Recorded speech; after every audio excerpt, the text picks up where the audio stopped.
इतकं वाईट वाटतं.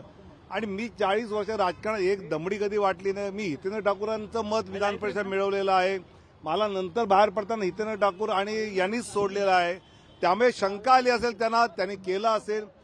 निवडणूक आयोगाने पूर्ण चौकशी करावी.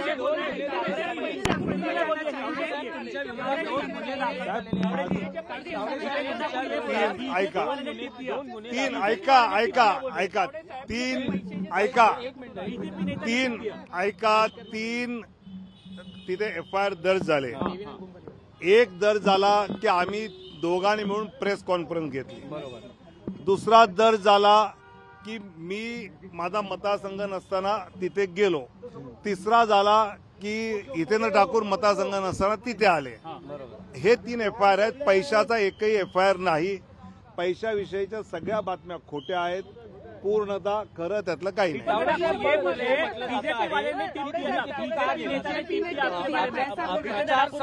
हितेंद्र ठाकूरांनी असं म्हटलं की भाजपच्या नेत्याने टीप दिली. हे धादांत खोटं आहे. नंतर मला गाडीत जाताना ते काय म्हणले तेही मला माहिती आहे. त्यामुळे यात काही तथ्य नाही. अरे टिप कुछ था ही नहीं तो टिप काय देंगे यार. जे सतत म्हटलं जाते की प्रचार संपला तर मग तुम्ही त्या मतदारसंघात का गेला होता. मी तेच म्हटलं की मी ज्यावेळी प्रचार संपल्यानंतर लोकांना भेटायला जात असतो मी राजांना फोन केला की बाबा काय पोझिशन आहे.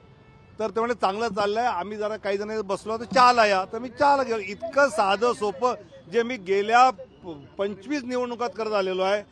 आता उद्धवजी आणि मी सुद्धा अनेक वेळा रात्री शाखांमध्ये फिरलेलो आहे युती असताना. हे सगळे राजकीय कार्यकर्ते. त्यामुळे तरी शंका आली आहे ना, तुम्ही पैसे तपासा. CCTV त्या हॉटेलमध्ये ते तपासा आणि जे मिळेल ते करा. माझं काहीच म्हणणं नाही.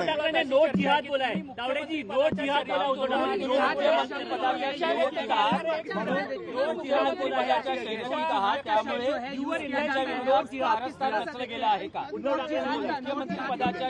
आहात त्यामुळे तुमच्या विरोधात कारस्थान रचलं आहे का.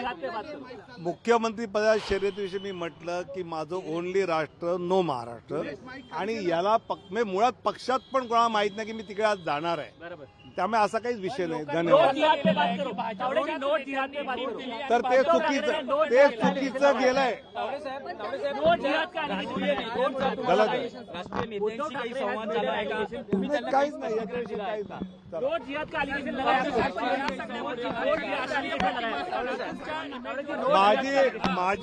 माझी प्रतिमा मलिन व्हायचं कारण नाही. कारण मी पैशाचा विषय माझ्या विषयात नाही. जो कार्यकर्ता दिवस रात्र मर काम करतो त्याला भेटायला विनोद तावडे आले. आता उत्तर पाहिजे का नुसतं हे करायचं आहे. उत्तर पाहिजे की नाही. अरे थांबा.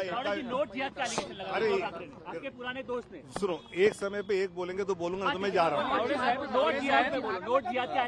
उद्धव ठाकरे ने आपके पुराने गलत आहे.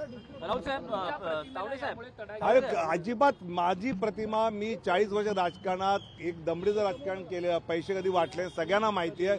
त्यामुळे मी कार्यकर्त्यांना भेटायला गेलो निवडणुकीच्या आदल्या याच्यात. हे तर लोकांना कौतुक आहे. काही शंका नाही. चेक करलंय.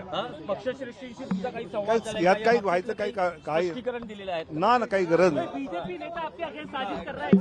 बिलकुल नाही. अरे बाबा साहेब हे आता एक मिनिट मी बोलणार नाही. कॅमेरा बंद करा. थांबा. चहा प्या. शांतपणे बसा. गप्पा मारू नंतर. कारण मला निवडणूक आयोगाने पत्रकार परिषद घ्यायला मना केली म्हणून पत्रकार परिषद घेऊ शकत नाही. तर विनोद तावडेंनी आज घडलेल्या सगळ्या प्रकाराबद्दलचं स्पष्टीकरण दिलंय. एकूण 3 FIR नोंदवले गेलेले आहेत. परंतु या 3 FIR मध्ये एकही FIR हा पैशांसंदर्भातला नाही. पत्रकार परिषद घेतल्यासंदर्भातला एक FIR आहे. दुसरा प्रमुख FIR हा आपला मतदारसंघ नसताना सुद्धा आपण तिथे गेलो याबद्दलचा असल्याचं विनोद तावडेंनी सांगितलंय.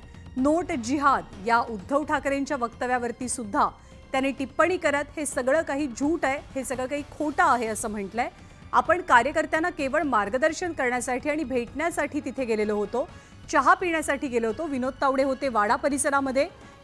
समय फोन करके पूछा कैसे चल रहा है. मुझे राजन नाइक उम्मीदवार ने कहा कि हम सब बैठे हैं, आप चाय पीने आ जाओ। मैं चाय पीने गया और 200-250 बूथ प्रमुख थे, तो हितेंद्र ठाकुर जी और उनके बेटे को लगा कि मैं पैसे बांटने आया हूं। वो 200-250 कार्यकर्ता उनके आए, चिल्लाने लगे, हंगामा हो गया। मैंने पुलिस को कहा, चुनाव आयोग को कहा कि आप सीसीटीवी फुटेज देखिए, जो चेक करना है वो कीजिए। जो कार्यकर्ता दिन रात पार्टी के लिए मेहनत करता है उसके साथ चाय पीने के लिए जाना कुछ गलत नहीं। और मैं 40 साल से राजनीति करता हूं, मेरे जीवन में कभी पैसे का मामला आया नहीं, ये दुनिया जानती है। सुप्रिया सुळे, राहुल गांधी और ये लोग ऐसा क्यों कह रहे हैं? और वो आके सीसीटीवी फुटेज आके देखे, जो चेक करना है चेक करे। और बाद में ये होने के बाद तो हितेंद्र ठाकुर और क्षितिज ने मेरे को गाड़ी से, अपने गाड़ी से छोड़ा, तो ऐसा कोई मामला नहीं है।